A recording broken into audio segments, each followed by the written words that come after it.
El mecanismo responsable de la ruptura de la corteza terrestre se encuentra a gran profundidad bajo la superficie.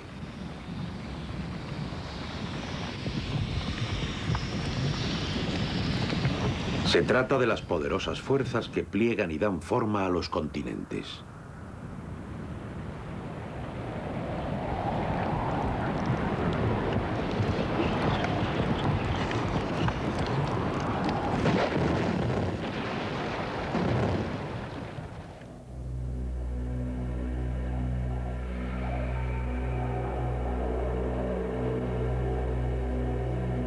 Ellas fueron la causa de esta gigantesca grieta en la Tierra, el Rift Valley. Tiene una extensión de 5.600 kilómetros a lo largo de África Oriental. Durante los últimos 60 años, los buscadores de fósiles han venido explorando las montañas del Rift Valley. En la actualidad es un lugar seco y árido. Pero la vida aquí era muy diferente hace 5 millones de años.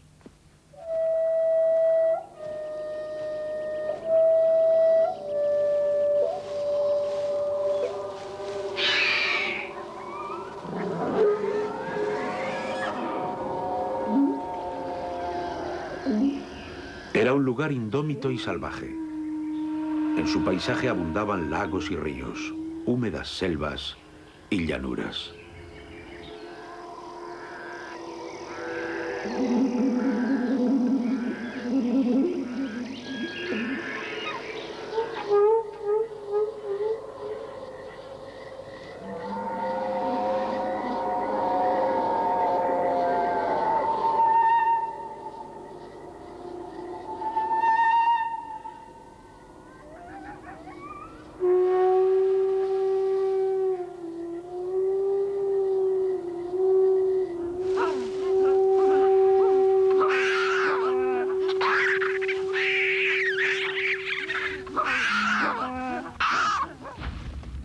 El reino animal dominaba la tierra. Como en nuestros tiempos, hubo carnívoros y herbívoros, depredadores y presas.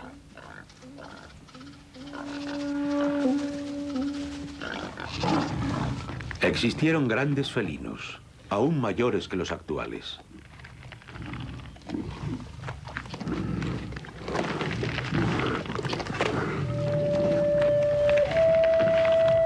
Y carroñeros como la hiena, aunque también de mayor tamaño.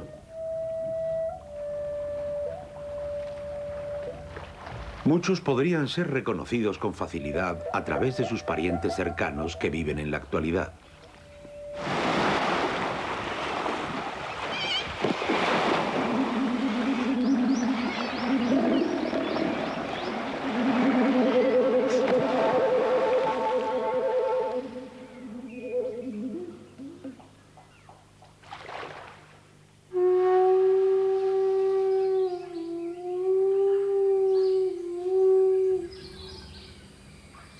En los bosques, los primates encontraban alimento, refugio y protección. Fue un propicio entorno para nuestros antepasados. Ellos fueron nuestros parientes más cercanos. Hasta el día de hoy, existe muy poca diferencia entre nosotros y los grandes simios. Ambos pertenecemos a la familia de los homínidos.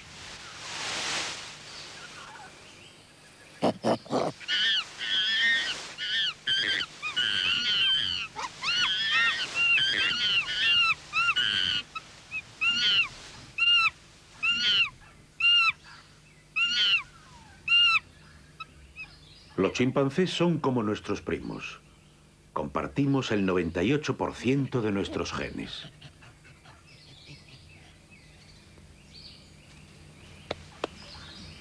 Su forma de actuar recuerda mucho a la nuestra. Juntos iniciamos el viaje hacia la evolución.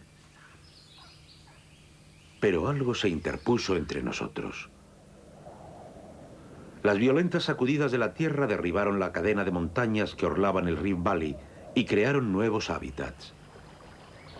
De un lado surgió la selva tropical. Del otro, áridas llanuras. Para sobrevivir, los primates tuvieron que adaptarse a los cambios medioambientales.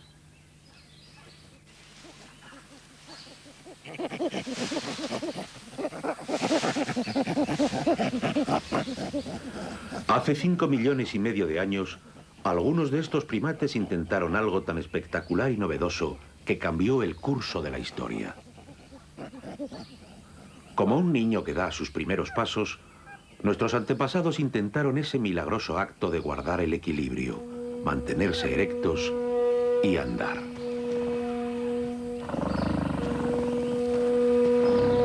Con sus primeros pasos dentro del bosque y sobre el suelo de la vasta sabana, marcaron el comienzo de la gran aventura humana.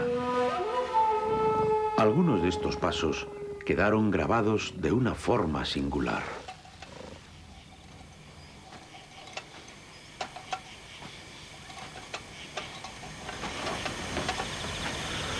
En una remota región de la sabana llamada Laetoli, al norte de Tanzania, los científicos han preservado un extraordinario yacimiento arqueológico. Descubierto en origen por Mary Leakey en 1976, esta superficie de cenizas volcánicas solidificadas contiene un sendero de huellas fosilizadas. 54 pisadas perfectamente conservadas pertenecientes a 3 homínidos. Con increíble claridad, estas huellas registran el paso por este lugar de 2 machos y una hembra hace 3,5 millones de años.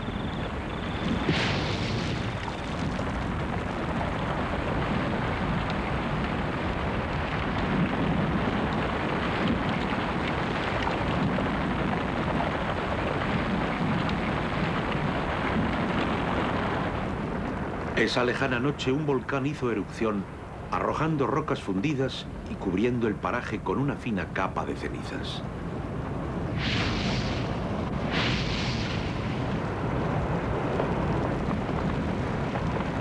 Nunca sabremos si huían de la erupción o solo pasaban por allí cuando el suelo empezó a arder.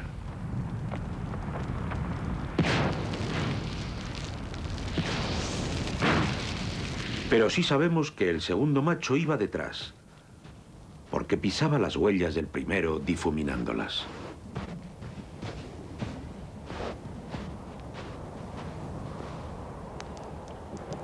Poco después llovió y la ceniza se transformó en cemento fresco, secándose más tarde y endureciendo como el concreto. Tras ellos dejaron las pisadas más antiguas del mundo. La primera evidencia de seres que andaban erectos.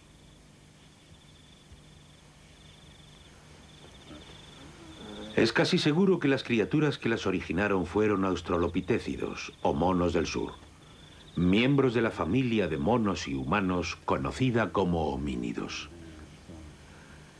Y lo que parece ser el esqueleto completo de uno de los miembros de esa especie ha sido ahora por primera vez descubierto en el sur de África. En junio de 1997, un imaginativo trabajo de investigación del Dr. Ron Clark y de sus ayudantes Steven Monsumi e Nkwani Malefi les llevó a explorar las profundidades de una cueva de piedra caliza en Sterkfontein. El Dr. Clark había encontrado unos huesos del tarso de un pie en una caja sin identificar dentro de la cámara de seguridad de un museo. Sabía que pertenecían a un homínido erecto y que habían sido extraídos hace algún tiempo de esa cueva. Así que pidió a sus ayudantes que buscaran el trozo de hueso roto que aún podría estar al descubierto en el fondo de la sima. 2 días más tarde, encontraron lo que buscaban.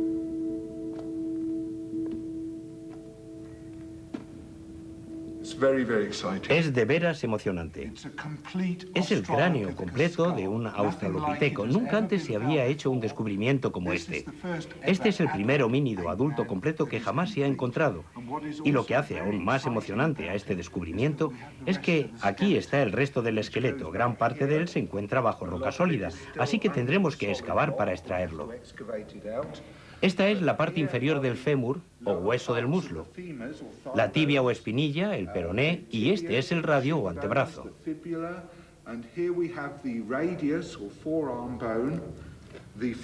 Los pies. Aquí tengo un molde del tarso. Este es un molde de la parte inferior de la tibia derecha. El pie encajaría aquí. Ha sido de verdad emocionante ir descubriendo todo esto. Aquí se pueden observar los dientes, el maxilar inferior, la cuenca del ojo, el pómulo, y aquí tenemos la bóveda craneal. Y aquí detrás está la unión del cuello con el foramen magnum o agujero occipital. Lo que también llamó mucho nuestra atención en este descubrimiento fue la edad. Hemos podido establecerla por datación paleomagnética a cerca de 3.300.000 años. El esqueleto estaba tendido más o menos en la misma posición en la que ahora me encuentro. Parece como si hubiera caído por accidente en un abrupto pozo. Tal vez quedó vivo e intentó encontrar la salida. Murió aquí y quedó en esta posición. Nunca pensé que encontraríamos un esqueleto completo. La razón es que la mayoría de los fósiles que descubrimos se encuentran en bastante mal estado. Es como si se trataran de restos de comida de algún carnívoro o tal vez huesos aislados que han sido arrastrados hasta la cueva. Uno esperaría encontrarlos triturados, que estuvieran muy fragmentados, pero no es así. Se conservan en casi perfecto estado. Es extraordinario. Este descubrimiento podría ofrecernos al final un completo retrato de un homínido. En este momento, nuestro conocimiento sobre los australopitécidos es limitado. Sabemos que tenían poderosas mandíbulas y grandes molares para masticar fibras duras, nueces y raíces. Sus dientes fosilizados nos indican que su dieta era sobre todo vegetariana. En vez de cazadores, fueron presa de los grandes depredadores. Las marcas de punción en el cráneo de este joven homínido casan a la perfección con el tamaño y la forma de los colmillos fosilizados de un leopardo prehistórico. La mejor información nos la ha procurado el esqueleto más completo hasta ahora descubierto. Un australopiteco conocido por el nombre de Lucy. El famoso homínido de 3 millones de años de edad, descubierto en Etiopía. Esta reconstrucción de Lucy muestra el cambio decisivo que necesitó la estructura de su cuerpo para poder andar. Su columna vertebral es diferente a la del mono. En vez de una curva redondeada, la forma del hueso sacro y la posición de la pelvis han cambiado para poder soportar el peso y mantener la posición erecta. Sin esta adaptación, la columna no podría absorber el impacto de las pisadas en el suelo.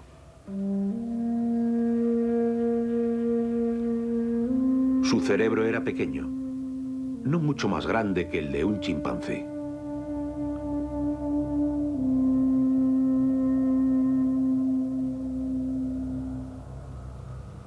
Tenía los brazos largos y las piernas cortas, como los simios, y su altura no llegaba a 1 metro. Fueron ellos, los australopithecus afarensis, quienes dejaron el intrigante sendero de pisadas en la Etoli.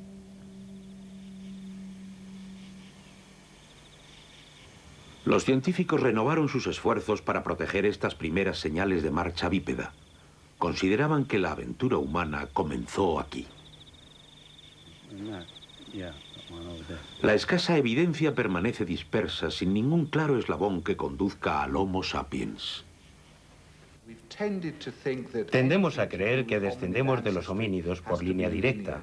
Antiguamente la gente solía decir, descendemos del mono a través del australopiteco, del Homo habilis y del Homo erectus, que evolucionó hasta convertirse en el actual Homo sapiens. Pero la cosa no es tan sencilla.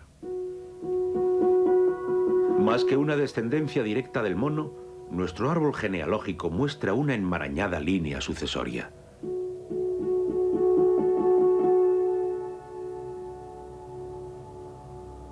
Hubo al menos 6 tipos diferentes de homínidos que compartieron al mismo tiempo el territorio africano.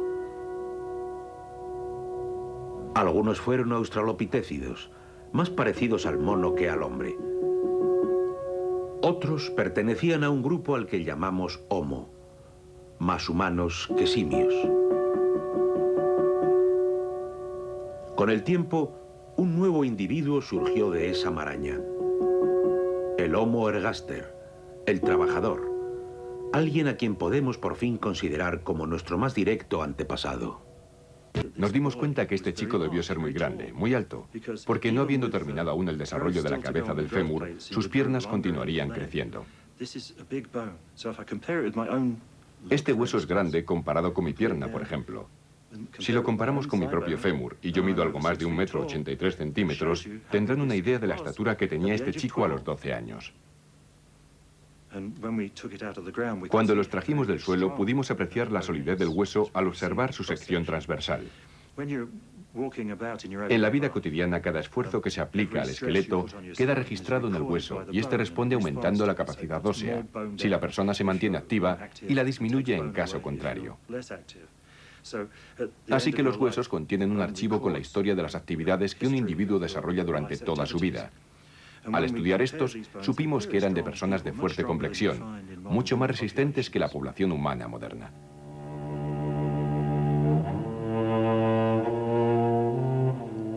Por la forma de la pelvis y de la columna vertebral del chico de Turkana, sabemos que pertenecía a una especie muy activa.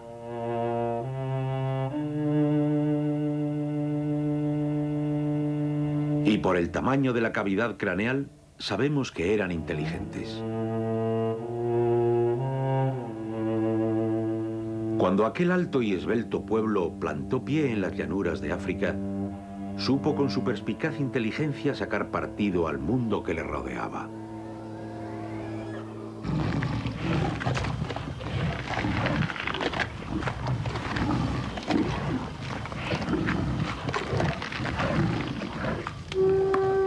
Nunca antes se había encontrado nada igual al Homo ergaster.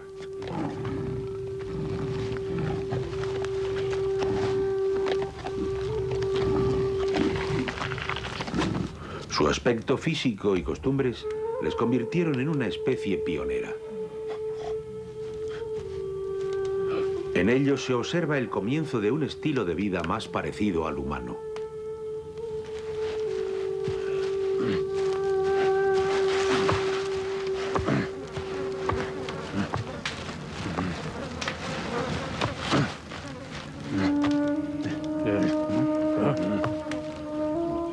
Fueron los primeros en establecer una zona de trabajo como esta. Un lugar donde guardar las herramientas que utilizaban para cortar la carne y triturar los huesos.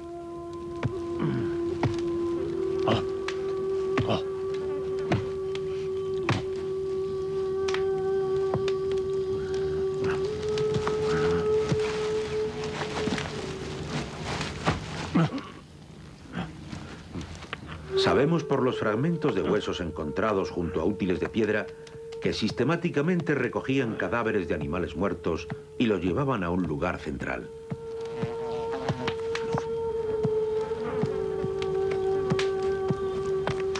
Aquí separaban la carne de los huesos y los rompían a golpes para extraer de su interior el nutritivo tuétano. Fue un cambio revolucionario. Nunca nadie había vivido antes de esa forma. Fueron innovadores en múltiples aspectos. Existe una buena razón para que al Homo ergaster se le denomine el trabajador. Durante 200.000 años emplearon toscas herramientas de piedra, pesados raspadores y hachas.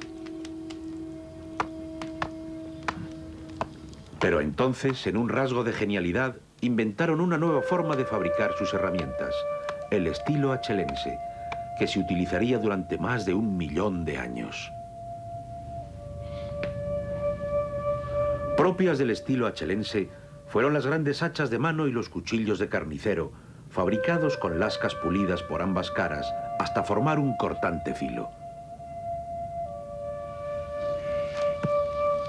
La aparición de estas herramientas está directamente relacionada con el diferente estilo de vida que tuvieron que adoptar en la sabana. El Homo ergaster fue el primero en alimentarse con regularidad de carne. La prueba de ello viene del radical cambio de la estructura de su cuerpo. El chico de Turkana tenía una esbelta contextura atlética, con largas y delgadas piernas, cintura estrecha y un fuerte y grueso tórax. Por el contrario, los australopitécidos como Lucy, que se alimentaban de frutas y vegetales, eran rechonchos y barrigudos. Su cuerpo era oviforme, ancho en el centro y estrecho en su parte superior. El cambio de dieta resultó ser un inteligente paso dado por el Homo ergaster. Si queremos que el cerebro aumente de tamaño, debemos limitar el crecimiento de otra parte del cuerpo. Y esa parte del cuerpo debería ser un rico tejido que, como el cerebro, necesitara utilizar mucho oxígeno, mucha energía para alimentarse. El único tejido que por su tamaño cumple con esos requisitos es el intestino. Así que al desarrollar un cerebro superior, debemos reducir el tamaño del intestino. Y una buena forma de hacerlo es cambiando de dieta, convirtiéndonos de herbívoros en carnívoros. Solo los carnívoros pueden permitirse un intestino más corto, más pequeño, porque la carne puede ser transformada y digerida más rápido que la materia vegetal. Al tener un intestino mucho más pequeño, la energía ahorrada fue justo la necesaria para desarrollar un cerebro superior. Esta renuncia proporcionó al Homo ergaster importantes beneficios. Sabemos que el australopiteco nunca salió de África. Sus huellas se han buscado por toda Asia y no se han encontrado, lo que me hace sospechar que nunca estuvieron allí. Y aquí sí se han hallado fósiles que demuestran su existencia. Por supuesto que puedo estar equivocado, pero por el momento parece que el australopiteco y otras criaturas como Lucy nunca salieron de África. Creemos que la razón que les retuvo en África no fue otra que su condición de auténticos vegetarianos. Sin embargo, los depredadores poseen una gran facultad y es la de poder dispersarse por grandes extensiones, y la razón se debe a su dieta, que les da ventaja sobre los herbívoros. Por ejemplo, un herbívoro que tuviera que atravesar bosques, desiertos, pantanos, etc., tendría que estar preparado para alimentarse con la vegetación que existe en cada uno de esos lugares. Pero los depredadores no tienen ese problema. Se alimentan de los animales que viven en esos hábitats.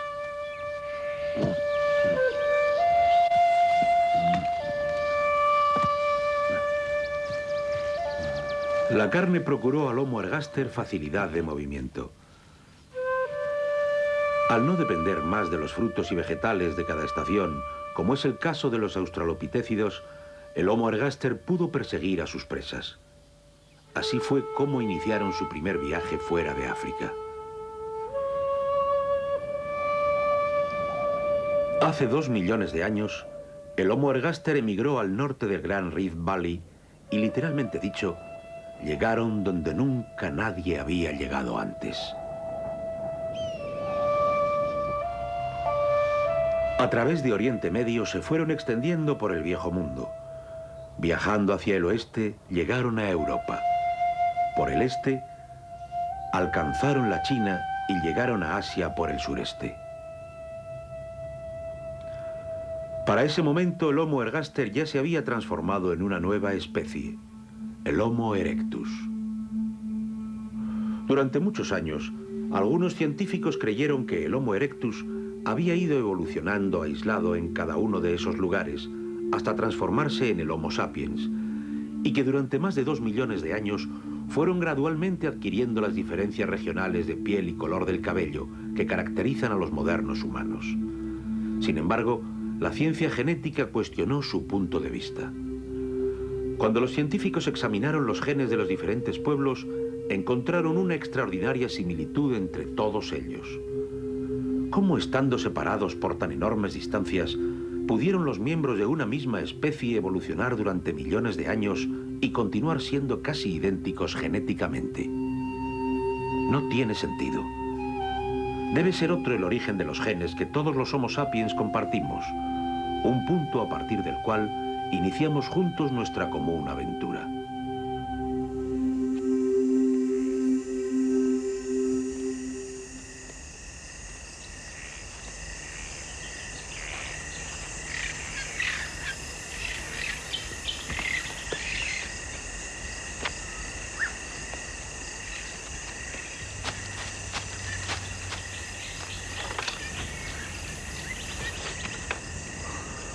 Los Khoisan son cazadores y recolectores, un pueblo que ha sabido hábilmente sobrevivir en este accidentado territorio del interior del África meridional.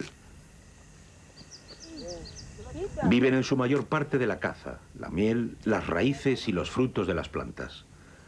Llevan un estilo de vida seminómada regido por las estaciones y las migraciones de los animales salvajes. Los arqueólogos creen que este pueblo ha permanecido aquí unos 20.000 años. Pero nuevos estudios genéticos aseguran que llevan mucho más tiempo en este lugar. La composición genética de los Khoisan contiene signos de gran antigüedad. De lo que se desprende que los Khoisan guardan directa relación con una ancestral fuente genética. Como toda criatura viviente, los humanos recibimos de nuestros progenitores una mezcla de sus genes y se la transmitimos a nuestros descendientes. Los genes nos conducen a través de innumerables generaciones hasta el origen de nuestros antepasados.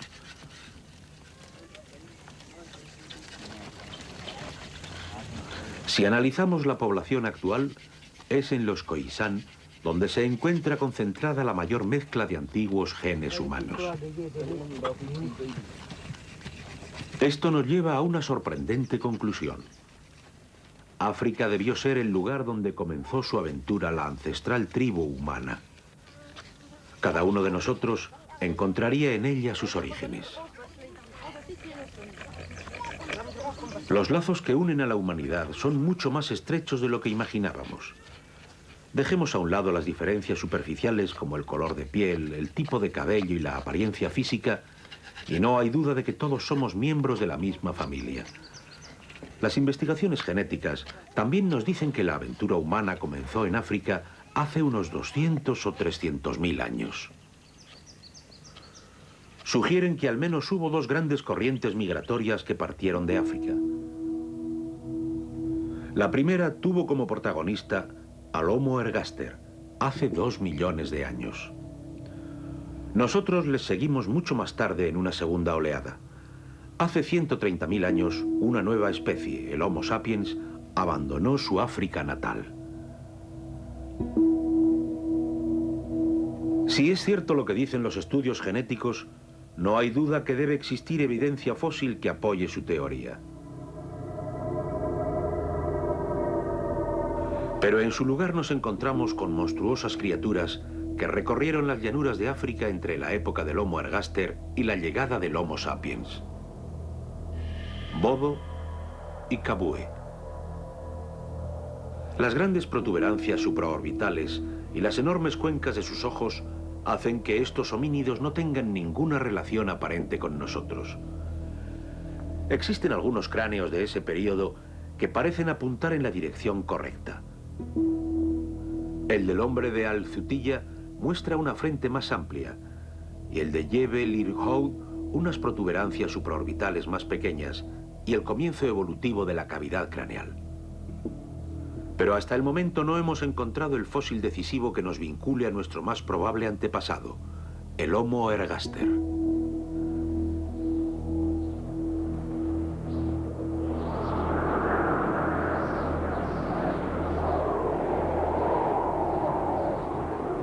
Hace unos 200.000 años, las grandes glaciaciones hicieron muy dura la vida sobre la Tierra. La expansión de los glaciares y de los casquetes polares retuvo la mayor parte de la humedad del planeta. Vientos gélidos soplaron sobre África.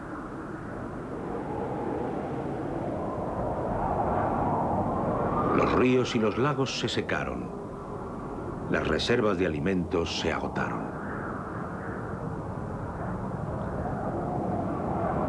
El 30% de la masa terrestre estaba cubierta por el hielo.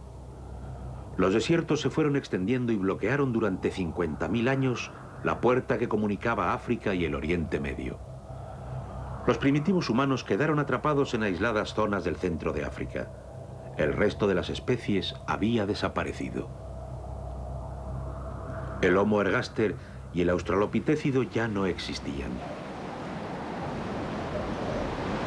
Pero las circunstancias obraron en nuestro favor al forzar los cambios evolutivos que dieron nacimiento a una nueva especie.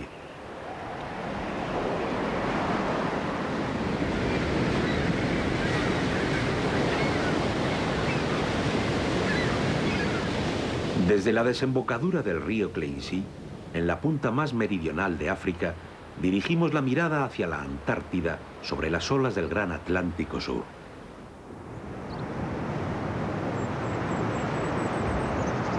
En este lugar encontramos la primera prueba fósil que demostraba de forma evidente la aparición de nuestra especie.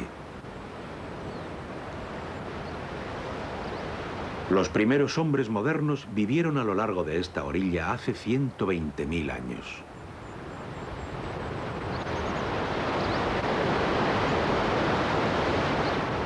Sus restos, los más antiguos del mundo, se encuentran en esta cueva.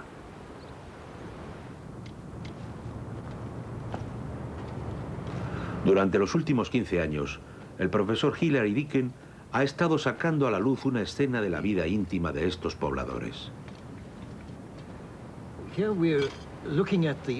Aquí estamos viendo en forma de secuencia al yacimiento más antiguo.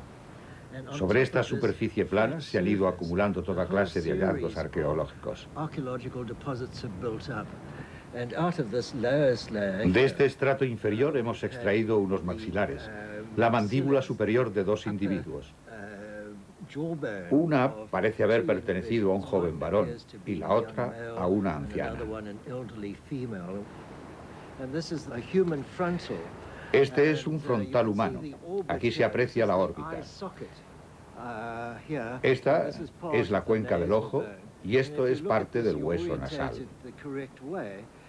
Si orientamos esta pieza de la forma correcta, podemos ver que se asemeja bastante a una frente abultada. Muy abultada, sin grandes protuberancias supraorbitales. Esta es una de las características que uno encuentra en la anatomía del hombre moderno. Los otros restos que hemos encontrado son sobre todo mandíbulas. Los dientes son la parte más dura del esqueleto, así que son las piezas mejor conservadas y eso es importante desde nuestro punto de vista. Una de las peculiaridades de esas mandíbulas es la de poseer un mentón prominente y esa es una característica anatómica propia del hombre moderno.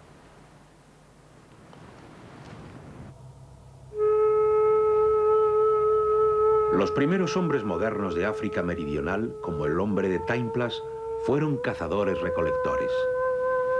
Recorrían los acantilados y las playas cazando animales marinos como pingüinos y focas y pescaban crustáceos. Es probable que su campamento provisional en Cleinsea estuviera situado frente a una cueva tras una protectora duna. En sedimentos de más de 50.000 años de antigüedad se han encontrado restos de los festines que celebraban junto al fuego. Esta gente se alimentaba bien. Las diferentes capas de roca están llenas de restos de comida, conchas marinas y huesos de animales junto a los fuegos en los que cocinaban. Yo interpretaría esto como una evidencia de las costumbres de la gente que habitaba este lugar. Quizás lo expondría diciendo que el comportamiento de esta gente es bastante parecido al que tendríamos nosotros si viviéramos en una cueva. Aquí, por ejemplo, podemos ver una capa de ceniza. Es bastante roja y está manchada de hierro. Es el fogón. Todos los que hemos excavado suelen tener unos 30 centímetros de diámetro y tienden a ser circulares, algo parecido a las placas de las cocinas caseras. Creo que esta clase de indicios, la aparición de estas pequeñas cocinas domésticas, resulta ser una excelente prueba de la existencia de una estructura familiar muy parecida a la nuestra y que es típica del género humano. Creo que todos estos fragmentos son una prueba importante que nos demuestra que esta gente pensaba y se comportaba como nosotros. Una nueva pieza hallada entre los sedimentos nos proporciona una clara prueba de que aquella gente pensaba y sentía como nosotros. Esta es una pieza de ocre rojo encontrada en el yacimiento. El ocre rojo es un producto natural que se utiliza para dar color.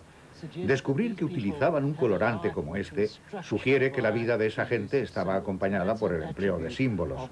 Y esa es una característica propia de los pueblos modernos de todo el mundo.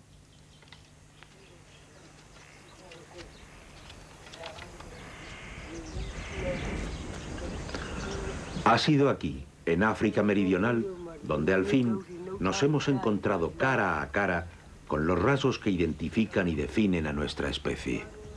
Apariencia anatómica moderna, estilo de vida cazador-recolector de estructura familiar, campamentos bien organizados y un pueblo que empleaba el ocre rojo para decorar y embellecer sus vidas. Los Khoisan ya pueden trazar su historia retrocediendo decenas de miles de años en el pasado. No es difícil imaginar que sus orígenes pueden estar aún más lejos. Bien podrían ser los descendientes del pueblo que habitaba la desembocadura del río Kleinsy.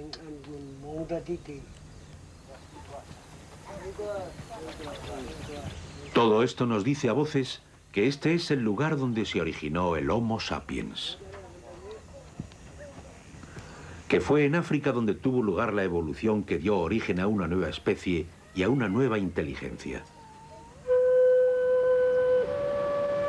En Kleinsy y a todo lo largo de la costa existen huellas pertenecientes a la misma época. No hay duda de que alguien muy parecido a nosotros caminó por aquí. El rastro de sus pisadas quedó como muda respuesta a sus antepasados de la Etoli, pero esta vez fue la arena y no la ceniza la encargada de preservarlas como huellas fósiles. Tal vez el pueblo de Kleinsy siguió este camino llevando consigo su nuevo potencial genético.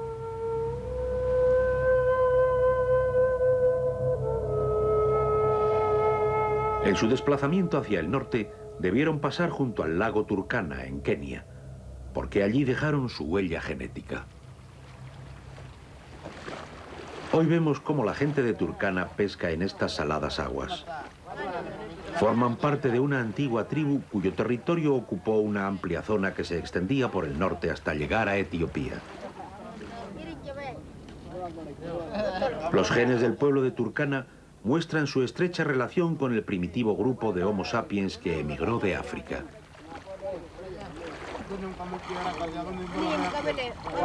Al fin, un único acontecimiento hizo que nuestros antepasados emprendieran desde este lugar su épico viaje. Tras 50.000 años de lluvias, los casquetes polares perdieron su influencia sobre el clima de la Tierra.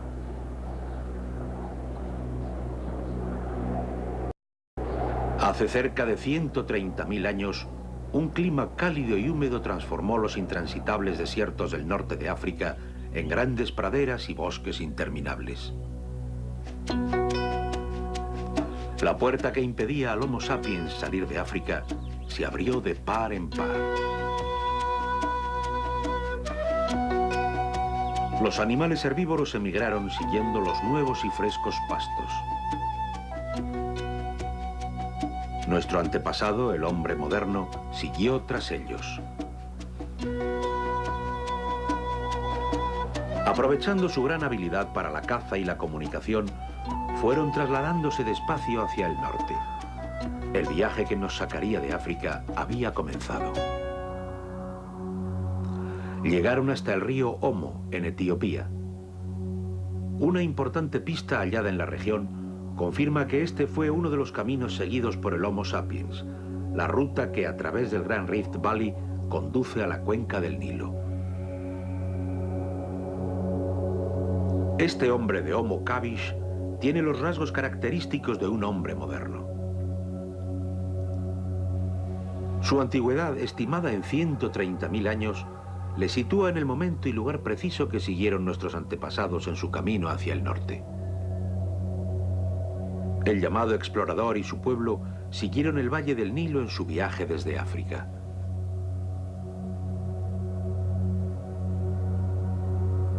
Llegar hasta este punto siguiendo el camino trazado por nuestra evolución no ha sido empresa fácil.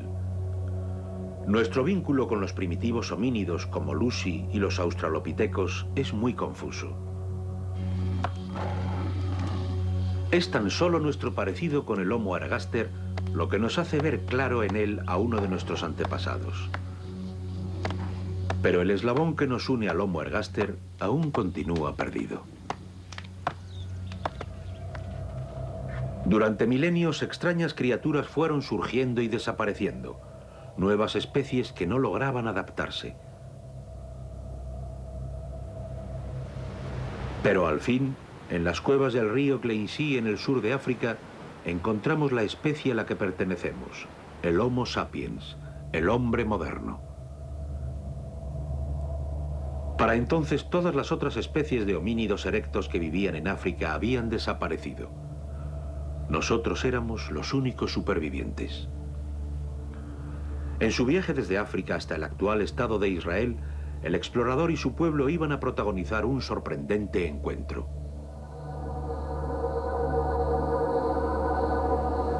Hace 100.000 años, nuestros antepasados descubrieron en Oriente Medio que no estaban solos. Se encontraron con una especie como la nuestra, pero al mismo tiempo asombrosamente distinta. Debieron haber seguido un camino evolutivo diferente desde su salida de África. Este encuentro nos lleva a un nuevo capítulo de nuestra aventura.